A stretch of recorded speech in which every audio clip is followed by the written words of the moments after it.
What's up guys, welcome to your 23rd tutorial.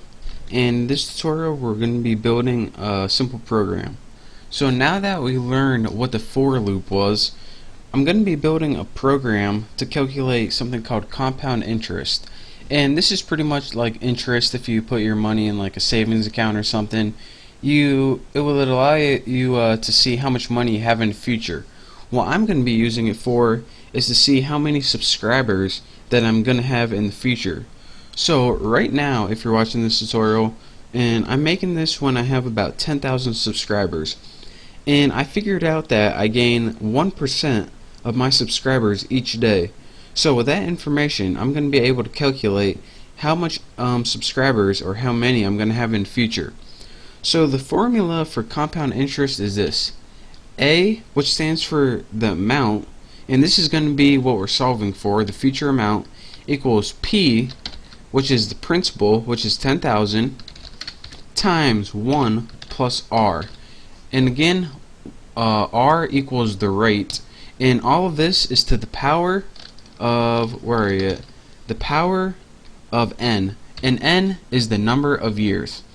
So we want to solve for A, and what we need to do is find P, which is the principal, 10,000 times 1 plus 1% to the power of n, and this is the number of years.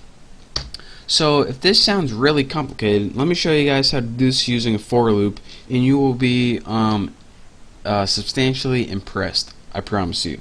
So we need three variables: double amount, and we don't know what this is yet, so we're just going to leave it set to nothing. Double principal, and again, we're using double because we want to use decimal points. We can't use int because these aren't whole numbers. We need to use decimal points. So double principal, we know what this is, 10,000, since that's how many subscribers I have to begin with. And don't put the comma there. 10,000. So we have the amount, the principal, and I told you guys the last thing they need is the rate. So double rate equals 0.01, since I'm gaining subscribers at 1% a day. So now that we have the amount, which we're solving for, we have the principal, the value that I'm starting with, and the rate, 1% a day, we can go ahead and make a for loop to build this program. So go ahead, and all this for loop is going to do is say how long do you want to run it for.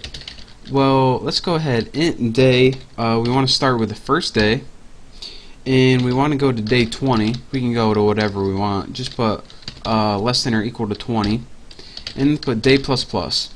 And all this says is start on day 1, give me all the information from day 1 to day 20. That's all this does. Now let's get to the good stuff. We want to solve for amount, so that's what we're going to be setting it equal to, since we don't know what it is yet, but we do know what the formula is for it.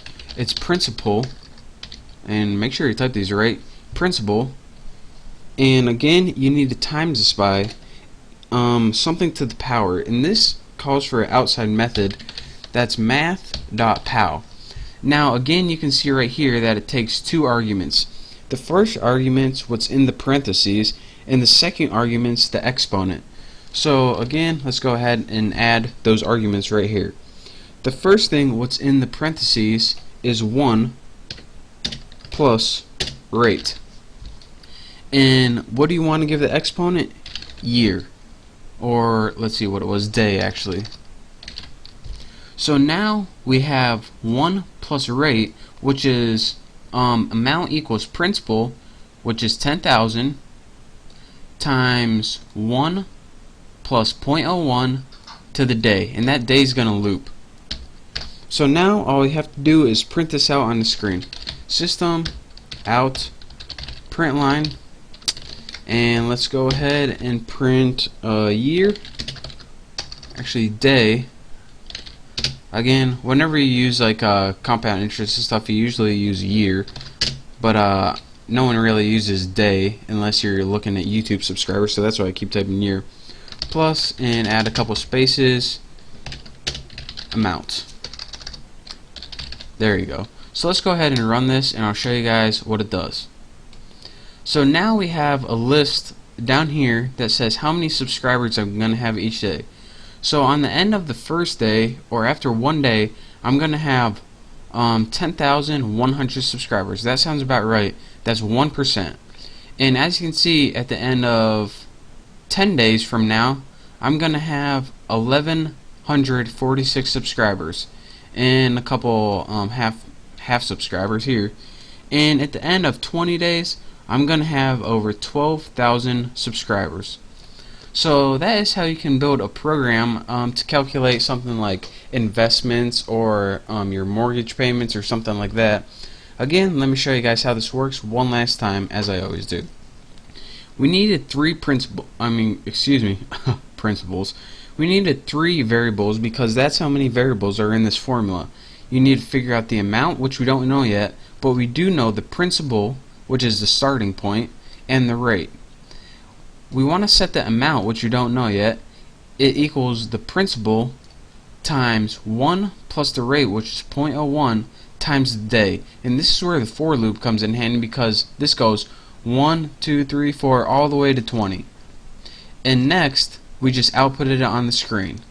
So again, if you're watching this tutorial, then Google what the formula for compound interest is, and you'll be able to follow along easier. It's kind of hard seeing in this unless you're looking at the formula. But that's pretty much how you calculate compound interest. So thank you guys for watching my tutorial. Play around with this, and I promise after you do it one time, you'll be an expert at it. So again, thank you guys for watching. I hope you enjoyed building a simple application. Don't forget to subscribe to my channel, and I'll see you next tutorial.